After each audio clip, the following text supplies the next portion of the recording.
Bill Clinton صاحب اٹھ کر واش روم جاتے ہیں. جی. پیچھے سے اس وقت کے ہمارے چیف جسٹس ارشاد حسن خان صاحب بھی واش روم میں چلے جاتے ہیں. وہاں وہ بل کلنٹن کو یقین دلاتے ہیں کہ حضور عالی مرتبت نواز شریف کو پھانسی یا کوئی بہت بڑی سزا نہیں دی. بالکل صحیح. اور پھر یہ بھی تاریخ میں ہے کہ بل کلنٹن نے 2-3 ملکوں کی ڈیوٹی لگائی تو وہ چلے گئے. تو میں یہ سارا آپ کا ٹائم ویسٹ کرنے کا مقصد یہ ہے کہ یہ جو ایک منٹ کی جگتے مار رہے ہوتے ہیں اور جن کا اور آپ آپس میں جگتے مار رہے ہوتے ہیں, بھلا یہ پریشر امریکی ہینڈل کرنے کے قابل ہیں؟ ان کی اتنی اوقات ہے, ان کی اتنی حیثیت ہے؟ ایک IMF تھوڑا سا لیفٹ رائٹ ہو جائے تو ان کو لگ پتا جائے ان کے ہو کیا گیا ہمارے ساتھ. ایک بے نظیر بھٹو کو کس نے کون اقتدار میں واپس لایا تھا؟ جی. امریکہ. دبئی میں کس پرویز مشرف, باوردی پرویز مشرف بے نظیر بھٹو کی ملاقاتیں کون کروا رہی تھی؟ کونڈولیزا رائس امریکہ. نواز شریف جدہ سے لندن, لندن سے پاکستان امریکہ, پاکستان سے جدہ امریکہ. ایک کولن پال کی کال آئی تھی اور ہمارے پرویز مشرف اور 9/11 کے اتحادی بن گئے تھے. اعلیٰ حضرت ریمنڈ ڈیوس آپ کے سامنے ہے کہ وہ کیسے, تو یہ کون لوگ ہیں, کہاں کس دنیا کے لوگ ہیں سر؟ لیکن ماضی میں اگر دیکھیں تو ان کے پاس گارنٹر تھے نا. اگر ہم بات کریں نواز شریف صاحب کی تو سعودی عرب گارنٹر تھا, بے نظیر کی آپ نے بات کی تو امریکہ تھا. تو عمران خان کے کیس میں آئی تھنک کہنے کو تو یہی ہے کہ ابھی فی الحال ان کے پاس کوئی گارنٹر نہیں ہے, یا ہے؟ نہیں, بہت سارے. دیکھیں یہ دور ہے شجیہ لابنگ کا دور ہے. یہ دور ہے 2+2=4. یہ دور ہے پیسے کا دور ہے. یہ دور ہے تعلقات کا دور ہے. جس کے بارے میں ٹرمپ صاحب بات کریں گے, جس کے بارے میں ٹرمپ صاحب بات کریں گے, اس کی رہائی کیوں نہیں ہوگی؟ پہلی بات تو یہ ہے کہ آن سیریس نوٹ, اب عمران خان پہلے دن سے کہہ رہے ہیں کہ میں نے پاکستانی عدالتوں سے رہا ہونا ہے. میں ٹرمپ صاحب اچھی بات ہے صدر بن گئے ہیں, لیکن میں نے پاکستانی عدالتوں سے رہا ہونا ہے. پھر عمران خان یہ بھی کہہ رہے ہیں کہ یہ جو مذاکرات ہو رہے ہیں اس میں مجھے نہ رکھنا, کہیں یہ لوگ یہ نہ سمجھے کہ میں کوئی ڈھیل یا NRO لے رہا ہوں. تیسری بات یہ ہے کہ اگر ٹرمپ صاحب کا کوئی کال آتی ہے یا ٹیلی فون آتا ہے یا کوئی دباؤ پڑتا ہے, ہم دباؤ برداشت کرنے کے قابل نہیں ہوں گے. اور پھر بھی پاکستانی عدالتوں سے عمران خان نے رہا ہونا ہے. ایشو صرف اتنا سا ہے کہ پاکستان تحریک انصاف یہ جو اس کو بڑھا چڑھا کر بیان کر رہے ہیں, پاکستان تحریک انصاف اس لیے اس امید لگا کے بیٹھی ہے کہ بابا بائیڈن اور ڈونلڈ لو انتظامیہ چلی گئی. اب وہ کہتے ہیں کہ ہم پہ جو جعلی جھوٹے اور من گھڑت مقدمے ہیں وہ نہ بنے, اور جو ہم ادھر سے بندہ رہا ہوتا ہے ادھر سے گرفتار ہو جاتا ہے, ہمارے ساتھ وہ سلوک نہ ہو, ہمیں سیاسی سپیس واپس ملے.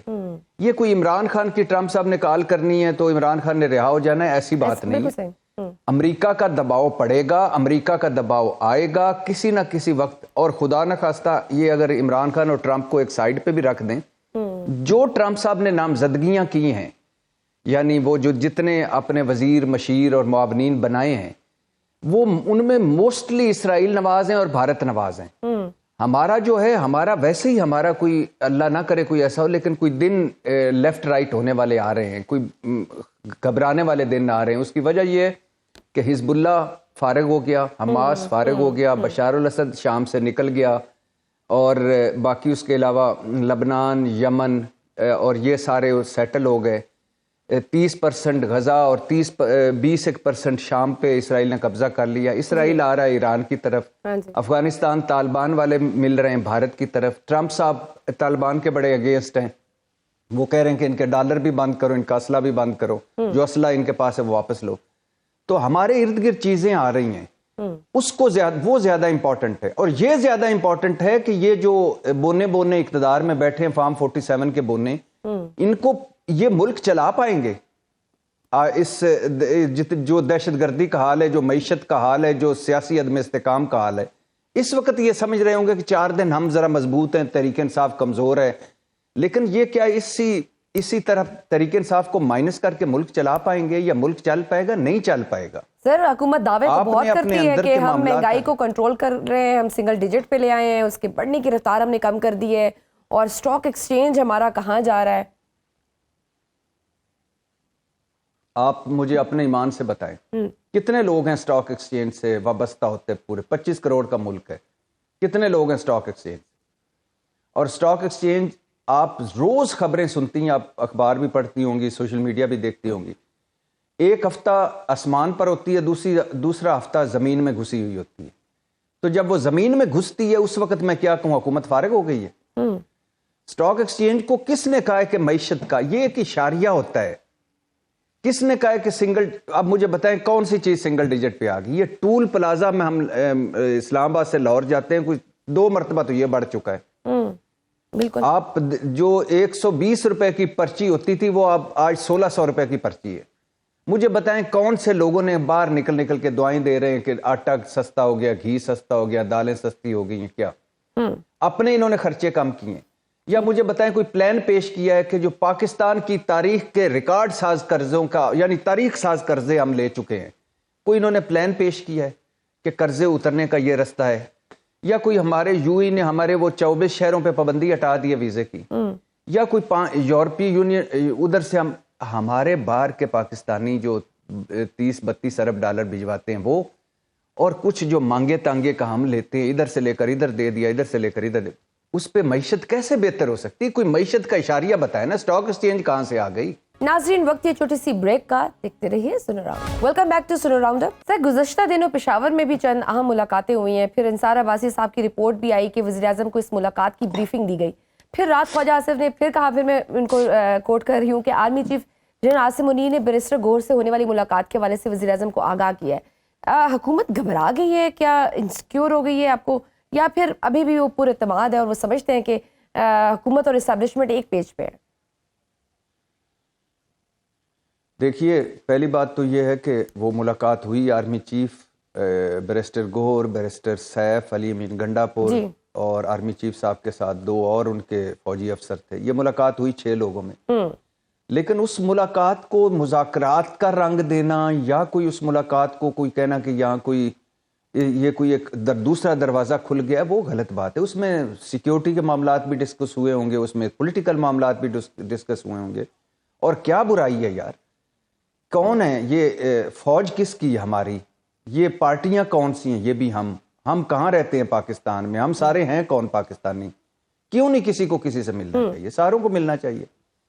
جہاں تک حکومت کا بات ہے تو حکومت نے بڑی مشکل سے یہ 1 پیج لیا ہے، لاڈلا پن لیا ہے۔ یہ 2-3 سال جو درمیان میں عمران خان آ گیا تھا نا، یہ ابھی بھی اٹھ کے بیٹھ جاتے ہیں۔ آپ نے اڑان پاکستان میں وہ شہباز شریف کا ایک جملہ سنا ہوگا کہ میرے کچھ وسوسے ہیں، ہم 1 پیج پہ ہیں مگر میرے کچھ وسوسے ہیں، مگر وہ میں چاہتا ہوں وسوسے ہی رہیں۔ تو یہ وہ لوگ ہیں جو پہنچے ہوئے بزرگ ہیں، جن کو پتہ ہے کہ یہ ساری عمر انہوں نے یہی کیا ہے۔ اب شہباز شریف کا پرابلم یہ ہے کہ پہلے ایک پائی کیونکہ تحریک انصاف کے رہنما تو پاپ کارن لے کر لطف لے رہے ہیں۔ بیرسٹر علی ظفر کہتے ہیں کہ نون لیگ میں اتنی پریشانی ہے کہ وہ زمین پر گر گئے اور کچھ باتیں پردے میں رہنی چاہیے، اس لیے میں نہیں بتاؤں گا کہ کیا بات ہوئی۔ تو آپ تو اسلام آباد میں بیٹھے ہیں، اس ملاقات کے آفٹر شاکس کیا ہو سکتے ہیں؟ نہیں، میں اسلام آباد میں ہوں، اس میں کوئی شک نہیں، اور یہ کوئی ایک ملاقات تھی، اور ملاقات ظاہر ہے میں کہتا ہوں کہ اس طرح کی کئی ملاقاتیں ہونی چاہیے۔ پاکستان تحریک انصاف اس ملک کی سب سے بڑی سیاسی جماعت ہے، اسٹیبلشمنٹ کو اس سے ملنا چاہیے۔ میں یہ نہیں کہہ رہا کہ ملنے کے بعد آپ 9 مئی بھول جائیں، ملنے کے بعد عمران خان لے آئیں، ملنے کے بعد مقدمے ختم کر دیں، لیکن ملنے چاہیے۔ کیوں نہیں ملنا چاہیے؟ ملنا چاہیے۔ ملک کی سب سے بڑی سیاسی جماعت ہے۔ جو کچھ بھی شجیہ مجھے ایمان سے بتاؤ، جو بھی شہباز شریف آپ سمجھتی ہیں کہ کوئی کام کر رہے ہیں، یا شہباز شریف کی جو کابینہ ہے یہ کوئی کام کر رہی ہے؟ جو بھی معیشت کی بہتری ہے اس میں آرمی چیف ہیں اور فوج ہے۔ جو باہر سے ہمیں اگر کوئی قرضہ مل رہا ہے یا ہمارا قرضہ کوئی آگے کر رہا ہے، جس میں سعودی عرب ہے، جس میں یو ای ہے، جس میں قطر ہے، جس میں چین ہے، وہ آرمی چیف ہیں اور فوج ہے۔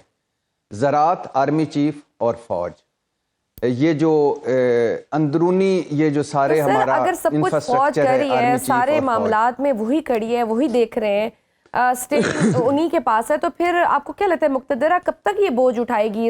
کیونکہ اس حکومت کے پاس لیجیٹمیسی نہیں ہے اور نہ وہ مقبول ہے۔ ایک یہی ایک بڑا سوال آخری لمحے پہ آ گیا تھا جب عمران خان وزیر اعظم تھے، اور اس وقت صورتحال یہ تھی، آپ کو یاد ہوگا اس وقت پاکستان تحریک انصاف اس پوزیشن پہ پہنچی ہوئی تھی کہ لوگ کہتے تھے ان کی ٹکٹ کون لے گا اگلی اسمبلی میں، جی اگلے الیکشن میں، اور 13-14 ضمنی الیکشن ہار چکی تھی۔ اس وقت جب اس وقت کی مقتدرہ نے، اس وقت کی فوج نے، اس وقت کی اسٹیبلشمنٹ نے کہا کہ آپ اپنا قد اٹھائیں، اب آپ بوجھ خود اٹھائیں، تو اس وقت نہیں رہ سکے۔ گو کہ اس میں بہت ساری اور باتیں، مولانا صاحب اور کہانی سناتے ہیں کہ ہمیں کہا گیا کہ تحریک عدم اعتماد لے آئیں، ڈونلڈ لو کی اور کہانی ہے، باقی اور کہانی ہے، لیکن جب آپ کی بنیادیں یاد رکھیں، ایک ہمیشہ بات یاد رکھیں، جب آپ آئین توڑ دیتے ہیں، یعنی آئین توڑنے کا مطلب ہے کہ جب آپ آئین کے بنیادی سٹرکچر جو آئین ہے پاکستان، آئین کے بنیادی سٹرکچر جو پاکستان کا ہے وہ اب نہیں ہے۔ جی ہمارا یہ ملک جو جس آئین پہ کھڑا تھا اس کے 3 پلر تھے، حکومت، پارلیمنٹ، ایگزیکٹو پارلیمنٹ اور آزاد عدلیہ۔ اب آزاد عدلیہ نہیں رہی، جی اور میں آج میری بات لکھ لیجئے گا، یہ شہباز شریف، یہ آصف علی زرداری، یہ بلاول بھٹو، یہ مریم نواز روتے پھریں گے پیشیوں پہ کہ ہمیں عدلیہ انصاف نہیں دے رہی، عدلیہ آزاد نہیں رہی، جو یہ کام کر گئے ہیں۔ تو بھٹی صاحب یہ پھر سیکھتے کیوں نہیں ہیں اپنی غلطیوں سے؟ سوال تو یہ ہے، کیونکہ ماضی میں دیکھا ہے کہ کس طرح سے ان کے خلاف بھی عدلیہ استعمال ہوئی اور انہیں بھگتا، اور بہت سارے کیسز ہوئے اور پولیٹیسائزڈ ہوئے، انہوں نے عدالتوں جیلوں میں بھی گئے۔ آج جب یہ حکومت میں ہے تو پھر یہی کام کر رہے ہیں اپوزیشن کے ساتھ۔ تو یہ جو سرکل چل رہا ہے، یہ بریک کیوں نہیں کرتے، یہ کیوں نہیں سیکھتے اپنی غلطیوں سے؟ الحمدللہ کبھی نہیں سیکھیں گے۔ ایک تو جب کیونکہ رانا ثناءاللہ کے کیس میں جس طرح سے اب جو وکیل تھے وہ اب جج بن گئے ہیں، اور وہ اب اس معاملے میں استعمال ہوں گے، حالانکہ وہ وکٹم رہ چکے ہیں خود بھی۔ اللہ کے فضل، الحمدللہ ایسا ہی ہے۔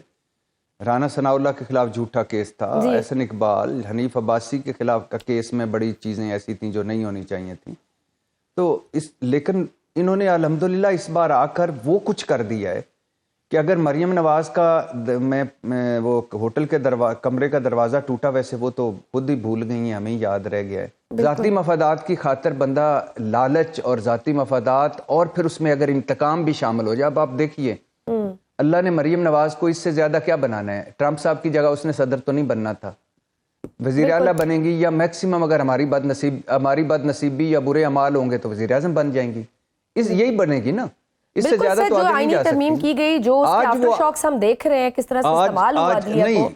نہیں، آج جو پاکستان، آدھے پاکستان سے زیادہ بڑے صوبے کی وہ وزیر اعلیٰ ہیں، ذرا ان کی زبان ملاحظہ کریں، ذرا ان کا جب چہرہ تحریک انصاف کا ذکر کرتی ہیں چہرہ ملاحظہ کریں۔ یاد رکھیں، آپ نے بھی تاریخ پڑھی ہوگی، میں نے بھی جتنی پڑھی ہے، جو بندہ اپنے میں سے نہیں نکلتا، انتقام سے نہیں نکلتا، غصے سے نہیں نکلتا، اس کو پھر وہی میں، وہی انتقام اور وہی غصہ واپس آ کے کھا جاتا ہے۔ یہ نشان عبرت بنیں گے۔ آج میری بات یاد رکھیں، ویسے تو سر وہ بڑی ایکٹیو ہوئی ہیں، مختلف یونیورسٹیز میں جا رہی ہیں، نوجوانوں کو ایڈریس کر رہی ہیں اور بڑے بڑے پروجیکٹس لانچ کر رہی ہیں۔ نوجوانوں میں نفرت اور تقسیم عمران خان نے، آپ کو پتہ ہے، ایک کے 2 یونیورسٹیوں میں جانے کی کوشش کی تھی، تو ہمارے یہ بھونپو جو آج پتہ ہے حکومت ہے، اس کے ایک ترجمان ہے، ان کے پھر ترجمان ہے، پھر ان کے آگے بھونپو ہے۔ جی بھونپو آپ جانتی ہیں نا، ماؤتھ پیس جی، جو اور اس وقت ٹکے ٹکے کی باتیں کرتے تھے۔ آج وہ بھونپوؤں کو دیکھیں، وہ بھونپو جنہوں نے ایک دن پہلے ٹویٹس کر کے بتا دیا تھا کہ عمران خان کو کتنی سزا ہوگی اور بشا بی بی کو کتنی سزا ہوگی۔ تو یہ جو سارے بھونپو ہیں، ان کے مطابق تو بہت بڑا کام کر رہی ہیں، اور یہ جب عمران خان 1-2 مرتبہ گئے تھے یونیورسٹیوں میں تو ان بھونپوؤں نے کہا تھا نفرت اور تقسیم پیدا کر رہا ہے۔ ٹھیک سر، ایک مذاکرات تو پردے کے سامنے بھی چل رہے ہیں، تیسری نشست ہو گئی، کل 7 دن کی ڈیڈ لائن بھی پوری ہو جائے گی، لیکن ابھی تک جوڈیشل کمیشن نہیں بنایا گیا۔ حکومت کیوں جوڈیشل کمیشن بنانے سے ہچکچا رہی ہے؟ بنا دیں۔ پہلی بات تو یہ ہے کہ حکومت اس وقت تک جوڈیشل کمیشن نہیں بنائے گی جب ان کے دانتوں کو پسینہ نہیں آئے گا، مطلب جب یہ گھبرائیں گے نہیں، مطلب جب یہ ان کو کوئی ہاتھ نہیں پڑے گی۔ یہ انہوں نے نہ بنانا تھا، نہ انہوں نے بنانا ہے، کیونکہ اب یہ سمجھتے ہیں کہ یہ طاقت میں ہے، پاکستان تحریک انصاف کمزور ہے، اور یہ بس یہ مذاکرات بھی انہوں نے 2 وجہ سے کیے تھے. ایک بیرونی دباؤ کہ اگر کوئی بیرونی دباؤ آئے کوئی امریکہ سے یا کہیں سے، یا تو ہم کہیں کہ ہم تو انگیج کر کے بیٹھے ہیں اور مذاکرات تو ہم کر ہی رہے ہیں. اور دوسرا کہ یہ جو پاکستان تحریک انصاف اور عمران خان ذرا یہ جو ہر روز بندے لے کے آ جاتے ہیں، ہر روز یہ جو ہوتا ہے یہ احتجاج مظاہرے، ذرا اس سے کچھ دن جان چھٹی رہے. سر جاتے جاتے انہوں نے یہ ٹوپی ڈرامہ کیا ہوا ہے. ٹھیک سر، جاتے جاتے یہ بھی بتا دیں کہ آپ کے محبوب قائد نواز شریف آج کل کہاں غائب ہیں؟ کب سیاسی منظرنامے میں دوبارہ کوئی جوشیلی تقریریں کرتے نظر آ رہے ہیں؟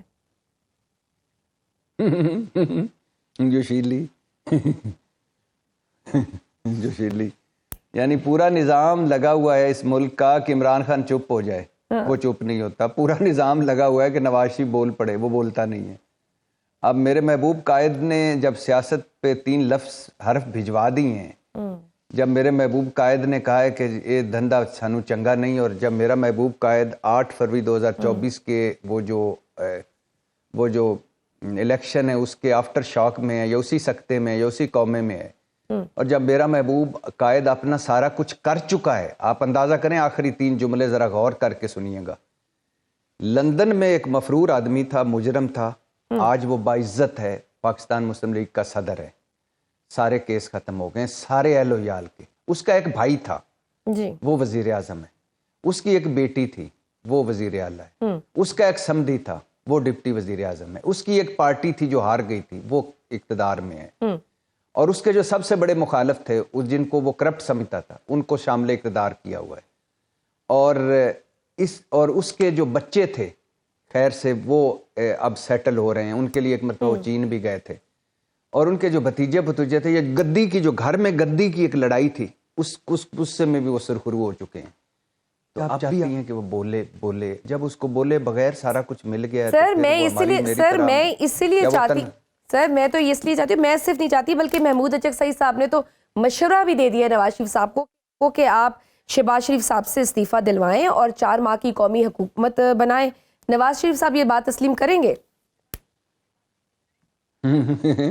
محمود اچکزئی شجیہ نیازی کس سے پوچھ رہی ہے؟ ارشاد بھٹی سے. کہا کس نے؟ محمود اچکزئی نے. کس کو کہا ہے؟ نواز شریف کو. مشورہ دیا شہباز شریف ہاں جی. اور حکومت کون سی؟ 4 مہینے کی. اور اس کے بعد عمران خان. یعنی پاگل ہیں یہ سارے. یہ ایسے اس طرح کے روز مشورے آتے ہیں، کوئی نہیں کسی نے کچھ کرنا. آخری منٹ، آخری سیکنڈ، آخری نینو سیکنڈ تک اقتدار سے شہباز شریف صاحب چمٹے رہیں گے. اور نواز شریف اور شہباز شریف صاحب نے جو کچھ حاصل کرنا تھا، یہ کچھ لوگ تھے جو اس اگر ان کو ایک فیکٹری دے دی جاتی نا تو وہ اس میں assistant vice deputy G M ہوتے. ان کے حوالے ہم نے پورا ملک کر لیا. میں تو اس لیے کہتا ہوں ابھی 190 ملین پاؤنڈ چل رہا تھا اور میں کہتا تو ظالموں تم لوگوں کی کوئی کرپشن کوئی مسئلہ ہے؟ ملک کرپٹ لوگوں کے حوالے کیا ہوا ہے. سارے میگا کرپشن سکینڈل مک گئے ہیں. Dubai leaks, Panama leaks, Pandora leaks اور سوئس لیک سارا ہضم ہو گئے ہیں. حدیبیہ، العزیزیہ، فلیگ شپ اور وہ کیا کہتے ہیں آگے وہ ٹی ٹی اور آگے 35 ارب جعلی اکاؤنٹس منی لانڈرنگ. اور ابھی آپ وہ پھر رہے ہو کہ ایک یونیورسٹی بنی دی سی تے گھڑی لئی گئی سی تے قید ظالموں. کوئی کرپشن آپ کا ایشو ہے؟ بالکل صحیح. بہت شکریہ سینئر ارشاد بھٹی صاحب ہمارے ساتھ موجود تھے. ناظرین وقت کی چھوٹی سی بریک کا دیکھتے رہیے snow round up. Welcome back to snow round up. ناظرین ڈونلڈ ٹرمپ نے باقاعدہ حلف اٹھانے کے بعد وائٹ ہاؤس کا چارج سنبھال لیا ہے اور انہوں نے پہلے ہی دن چند بڑے فیصلے کیے ہیں. صدر ٹرمپ نے ایک حکم نامے میں سابق صدر جو بائیڈن کے دور میں منظور کیے گئے 80 کے قریب قوانین کو منسوخ کرنے کی ہدایت کی ہے. ڈونلڈ ٹرمپ نے ایک آرڈر کے ذریعے امریکہ کے ورلڈ ہیلتھ آرگنائزیشن سے انخلاء کا حکم دیا ہے جس کے بعد امریکہ اس بین الاقوامی ادارے کو مزید فنڈنگ نہیں کرے گا. ڈونلڈ ٹرمپ نے پیرس کلائمیٹ معاہدے سے امریکہ کو الگ کرنے کا بھی حکم جاری کر دیا ہے جس کے تحت امریکہ آلودگی اور عالمی درجہ حرارت میں اضافے کو روکنے کے لیے کام کرنے والی اس تنظیم کا مزید حصہ نہیں رہے گا. ڈونلڈ ٹرمپ کے حلف اٹھانے کے بعد امریکہ میں سوشل میڈیا ایپ ٹک ٹاک کو بھی بحال کر دیا گیا ہے. انہوں نے حلف اٹھاتے ہی پہلے دن 2021 میں کیپٹل ہل پر دھاوا بولنے کے الزام میں سزا پانے والے اپنے 1500 حامیوں کی سزائیں معاف کرنے کا اعلان کیا ہے جس کے بعد 200 سے زائد افراد فوری طور پر جیلوں سے رہا ہو چکے ہیں. امریکی آئین میں 14ویں ترمیم کے ذریعے پیدائش پر شہریت کا قانون عمل میں آیا تھا جس میں کہا گیا تھا کہ امریکہ میں پیدا ہونے والے تمام افراد امریکی شہری ہیں. نئے صدر ڈونلڈ ٹرمپ نے اس قانون کو بھی ختم کر دیا ہے۔ صدر ٹرمپ کا یہ دور امریکہ اور پوری دنیا کے لیے کیسا ثابت ہوگا؟ دنیا میں امن قائم ہوگا، جنگیں ختم ہوں گی یا پھر مزید تنازع جنم لیں گے؟ پاکستان میں کون سی بڑی تبدیلیاں آئیں گی؟ اس سب پر بات کرنے کے لیے ہمارے ساتھ موجود ہے سابق سفیر بین الاقوامی امور کی ماہر ملیحہ لودھی صاحبہ۔ میم آپ کے وقت کا بہت شکریہ۔ ملیحہ لودھی صاحبہ، ایک عام تاثر یہ ہے کہ نئی امریکی انتظامیہ کے آنے کے بعد بھی اس وقت پاکستان ساری صورتحال میں ارریلیونٹ ہے۔ بائیڈن انتظامیہ میں تو حال ہی میں ہمارے میزائل پروگرام پر پابندیاں بھی لگائی گئیں، لیکن صدر ٹرمپ کے آنے کے بعد بھی امریکہ کی پاکستان کے حوالے سے آپ کو کیا لگتا ہے کہ کیا پالیسی ہو سکتی ہے؟ پاکستان کی وہ اہمیت اب نہیں رہی واشنگٹن کی نظر میں، وہ بالکل درست ہے۔ ریلیونٹ تو میں نہیں کہوں گی، مگر میں یہ ضرور کہوں گی کہ لیس ریلیونٹ ہے۔ آپ کو یاد ہوگا کہ بائیڈن کے جو 4 سال گزرے ہیں اس کی انتظامیہ میں صدر بائیڈن نے ایک دفعہ بھی پاکستانی لیڈرشپ سے بات کرنے کے لیے کوئی دلچسپی نہیں دکھائی، نہ ہی ان کا وزیر خارجہ secretary of state Anthony Blinken ان 4 سالوں میں ایک دفعہ بھی دورے پہ آئے ہوں۔ تو پاکستان کی جو کوششیں تھیں ریسیٹ کرنے کی تعلقات کو، اس لیے کہ تعلقات ایک دوراہے پہ کھڑے ہوئے ہیں، کراس روڈز پہ ہیں، جب سے امریکہ نے ملیٹریلی وڈرا کیا ہے افغانستان سے۔ تو پاکستان کی کوششیں میرا خیال ہے زیادہ کامیاب نہیں ہوئی، اس لیے کہ بائیڈن انتظامیہ نے کوئی انٹرسٹ نہیں دکھایا۔ اب ٹرمپ کے آنے کے بعد دیکھنا یہ ہے کہ اس کا رویہ کیا ہوتا ہے پاکستان کی طرف۔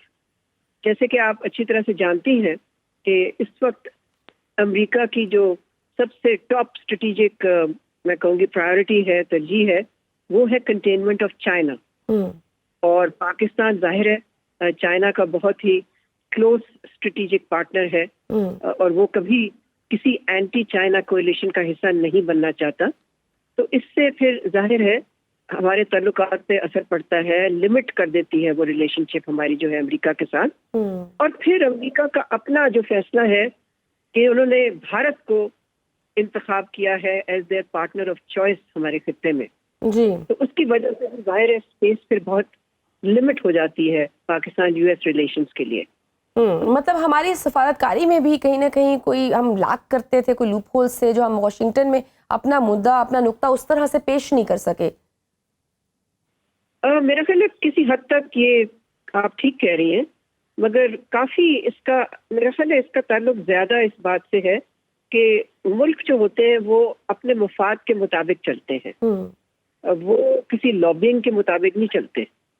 تو اگر امریکہ کا مفاد اس وقت نہیں ہے کہ پاکستان کا کوئی رول ہو ان کی پلانز میں، ان کی خارجہ پالیسی میں، تو پھر میرا خیال ہے کافی مشکل ہو جاتا ہے۔ ایک چیلنج ضرور ہے پاکستان کے لیے، اور اس حوالے سے آپ درست کہہ رہی ہیں کہ پاکستان کو اپنی ڈپلومیسی کو زیادہ افیکٹو بنانے کی ضرورت ہے، اور خاص طور پہ پاکستان کی جو نمائندگی ہے واشنگٹن میں وہ کافی عرصے سے بہت کمزور رہی ہے۔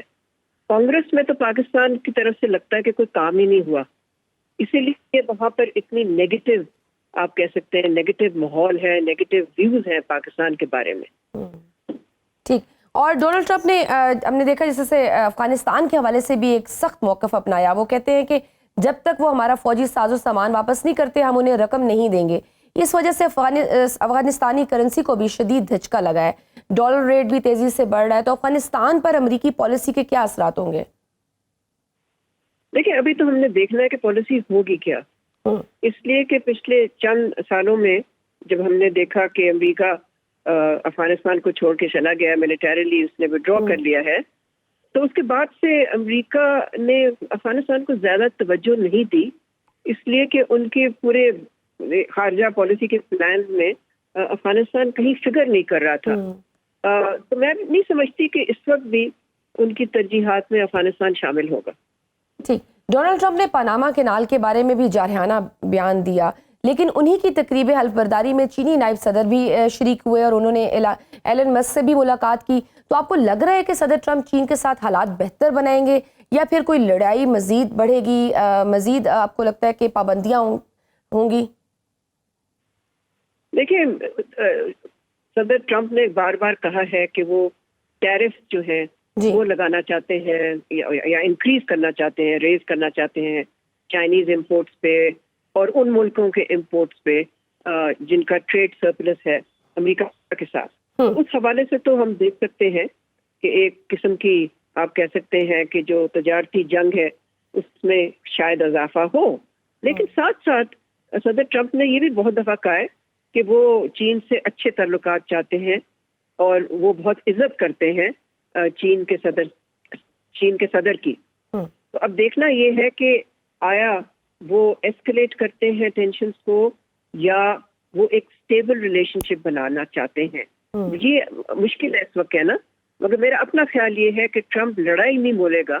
اس کو لڑائی کرنی شوق چین کے ساتھ، لیکن کمپیٹ کرنے کا ظاہر ہے وہ تو کریں گے. دیگر عالمی چیلنجز کو دیکھیں تو نئی امریکی انتظامیہ کے سامنے مسئلہ فلسطین ایک بڑا چیلنج تھا، لیکن حماس اور اسرائیل کا معاہدہ ہو گیا. لیکن اب حلف اٹھانے کے بعد صدر ٹرمپ خود کہتے ہیں کہ میں زیادہ پر امید نہیں ہوں کہ غزہ جنگ بندی معاہدہ برقرار رہے گا، کیونکہ حماس کو کافی کمزور کر دیا گیا ہے. آپ کو لگتا ہے کہ اسرائیل مزید حالات خراب کرے گا، کیونکہ اسرائیل نے کبھی جنگ بندی معاہدوں پر عمل درآمد نہیں کیا؟ یہ تو پوری طویل تاریخ ہے جس میں کہ اسرائیل نے ہمیشہ جنگ بندی کے جب بھی معاہدے ہوئے ان کی خلاف ورزی کی ہے اور ہمیشہ جارحانہ ایٹیچیوڈ اور پالیسی اختیار کی. اور اس وقت بھی ایک طرف سے تو غزہ میں جنگ بندی کا معاہدہ ہوا ہے اور دوسری طرف وہ West Bank occupied West Bank میں انہوں نے ایکسٹریم قسم کے وائلنس کی ہے اور وہاں سیٹلرز جو ہے وہ فلسطینی لوگوں کو اٹیک کر رہے ہیں، وہاں پر کیجولٹیز بھی ہو رہی ہیں. تو یہ جو escalation of violence West Bank میں ہے، اس سے تو نہیں لگتا کہ اسرائیل امن میں کوئی دلچسپی رکھتا ہے. یس، اور ناٹ اونلی دس بلکہ ڈونلڈ ٹرمپ نے تو حلف اٹھاتے ہی انتہائی دائیں بازو کی جو اسرائیلی قبضہ گروپوں اور افراد پر بھی بائیڈن انتظامیہ کی عائد کردہ پابندیاں ختم کر دی ہیں، ان کے منجمد کیے گئے اثاثے بھی واپس ہو جائیں گے. ہاں، اور یہ بہت ہی میں سمجھتی ہوں برا سگنل گیا ہے اس حوالے سے کہ اس سگنل سے تو پھر اسرائیل نے یہی سمجھا کہ ہم جو مرضی کریں ویسٹ بینک میں، ہمارے سیٹلرز جا کے جس مرضی کو مارے پیٹے اور قبضہ کر لیں ان کے لینڈ پہ تو کچھ نہیں ہوگا. تو یہ صدر ٹرمپ کا بہت ہی افسوسناک سٹیٹمنٹ تھا. اچھا مریم روت صاحبہ، ایران اس ساری صورتحال میں کہاں سٹینڈ کرتا ہے؟ کیونکہ ایرانی وزارت خارجہ کے ترجمان اسماعیل بقائی کہتے ہیں کہ ہم امید کرتے ہیں کہ نئی امریکی حکومت ایک حقیقت پسندانہ اپروچ اختیار کرے گی. ٹرمپ کے پہلے دور میں ایران کو پابندیوں سے ریلیف ملا تھا، لیکن اب ایران کے جوہری پروگرام کی وجہ سے فروری سے مزید پابندیوں کی آوازیں بھی اٹھ رہی ہیں. ایران کے حوالے سے امریکہ کی کیا پالیسی ہوگی؟ میرا خیال ہے صدر ٹرمپ ایران پہ پابندیوں کو سخت کرے گا، لیکن وہ اس کی حمایت نہیں کرے گا اسرائیل کی، جو چاہتا ہے کہ ایران پہ حملہ ہو اور ایران پہ جنگ کی جائے جس میں کہ امریکہ بھی ان کے ساتھ مل جائے. میں نہیں سمجھتی کہ ٹرمپ وہ چاہے گا، لیکن دباؤ ضرور ڈالے گا وہ ایران پہ، شاید اس لیے کہ وہ چاہتا ہے کہ مذاکرات کے ذریعے کسی طرح سے ایران کا جو جوہری پروگرام ہے اس کو لمٹ کیا جائے، اس کو پابند کیا جائے. ٹھیک. ٹرمپ انتظامیہ میں شامل اور پینٹاگون کی عبوری ٹیم کے سربراہ کہتے ہیں کہ امریکی صدر اور روسی صدر پیوٹن کو فون کریں گے اور انہیں یوکرین جنگ روکنے کے لیے کہیں گے. روسی صدر بھی کہتے ہیں کہ ہم نئی امریکی انتظامیہ سے بات چیت کے لیے تیار ہیں. نئی امریکی انتظامیہ میں روس اور یوکرین تنازع کا مستقبل کیا ہوگا؟ کیا حالات بہتری کی طرف جائیں گے؟ صدر ٹرمپ نے بہت دفعہ کہا اپنی الیکشن کیمپین میں کہ وہ چاہتے ہیں کہ یوکرین کی جنگ جو ہے وہ جلد ختم ہو. انہوں نے تو یہ بھی کہا ایک دو دفعہ کہ میں ہوں تو 24 گھنٹے میں اس کو میں بند کرا دوں. اب ان کے لیے یہ چیلنج ہے کہ وہ کس طرح سے مذاکرات شروع کرواتے ہیں یوکرین پہ دباؤ ڈال کے اور روس پہ بھی دباؤ ڈال کے، تاکہ اس کا کوئی پرامن حل تلاش کیا جائے اس ایشو کا اور یوکرین کی جنگ جو ہے ختم ہو. ٹرمپ نے ماضی میں یہ بھی کہا کہ جی ہم امریکہ جو روس کو معاشی امداد دیتا ہے اور اسلحہ پرووائڈ کرتا ہے تو یہ نہیں ہونا چاہیے، اور امریکہ کب تک بینک رول کرے یوکرین کو. تو ان سب چیزوں سے تو پھر یہ اس چیز کی نشاندہی ہوتی ہے کہ وہ چاہتا ہے کہ یہ جنگ ختم ہو اور کوئی نہ کوئی حل نکلے جس سے کہ کوئی اگریمنٹ ہو یوکرین اور رشیا کے درمیان. ٹھیک. ایک اور چیز میں ہم نے دیکھی کہ صدر ٹرمپ نے وائٹ ہاؤس سنبھالتے ہی صدارتی آرڈرز کی بھی بوچھار کر دی. سابق صدر جو بائیڈن کے کوئی 78 آرڈرز کو منسوخ کر دیا. امریکی تاریخ میں یہ سب نارمل ہے کیا ہر صدر ہی آتے ساتھ اتنی بڑی تبدیلیاں کرتا ہے جتنی صدر ٹرمپ نے کیے ہیں, کیونکہ انہوں نے WHO سے بھی علیحدگی کا آغاز کیا اور پھر سرحدوں پر ایمرجنسی نافذ کر دی گئی. کیپٹل ہل میں جن کارکنان کو سزا ہوئی تھی ان کی سزا بھی معاف کر دی گئی. نہیں, آپ کا بہت اچھا سوال ہے, اور آپ نے جن چیزوں کی نشاندہی کی ہے اس سے تو پھر یہی چیز سامنے آتی ہے کہ یہ انپریسیڈنٹڈ ہے, اور کوئی صدر اس طرح سے نہیں ایکٹ کرتا. مگر صدر ٹرمپ کا بس یہی ٹریڈ مارک ہے کہ ان کو شوق ہے, جس چیز کو کہتے ہیں شوق اینڈ آ, سب کو شوق کرنا اور very unpredictable and very unconventional. Exactly, بالکل صحیح.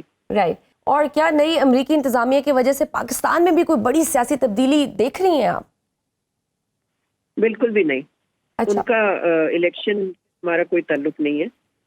ہاں یہ ضرور ہے کہ جب نئی انتظامیہ کی پالیسیز آئیں گی ٹورڈز پاکستان, پھر ہم دیکھیں گے کہ وہ کس قسم کی پالیسیز ہوتی ہیں اور ان سے ہمیں کیسے رسپونڈ کرنا ہے. مگر یہ جو بات ہو رہی ہے کہ جی سیاست پہ بڑی تبدیلی آ جائے گی, میں نہیں سمجھتی کہ ایسا کچھ ہونے والا ہے. Thank you so much ma'am, it's always pleasure having you. ناظرین, آج کے پروگرام میں بس اتنا ہی. مجھے دیجیے اجازت. اللہ حافظ.